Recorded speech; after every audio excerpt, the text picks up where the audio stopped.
അപ്പോൾ ഇന്ന് നമ്മൾ കണ്ണൂർ മംഗലത്തിനൊക്കെ കിട്ടുന്ന സ്റ്റൈലിലുള്ള അൽസയാണ് ഉണ്ടാക്കുന്നത്. അപ്പോൾ വെള്ളത്തിൽ കുതിർത്ത വെച്ചിട്ടുള്ള ഗോതമ്പ് ഇട്ട് കൊടുക്കുക, കുറച്ച് ചിക്കൻ്റെ ബ്രസ്റ്റ്, സവാള, വെളുത്തുള്ളി, പട്ട, ഏലക്കായ, പാകത്തിനുള്ള വെള്ളം ഒഴിച്ചു കൊടുക്കുക. ഇത്തിരി ഉപ്പ് കൂടി ചേർത്തിട്ട് നമുക്കിത് കുക്കറിൽ വേവിച്ചെടുക്കാം.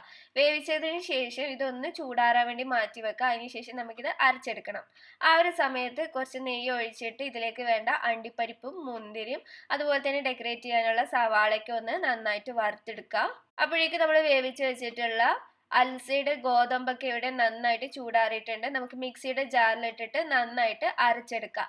ഇതിലേക്ക് ഇനി കട്ടിയുള്ള നല്ല 1 കപ്പ് തേങ്ങാപ്പാൽ കൂടി ചേർത്ത് കൊടുക്കുക. അതിനുശേഷം നന്നായിട്ടൊന്ന് തിളപ്പിച്ചെടുക്കുന്നുണ്ട്.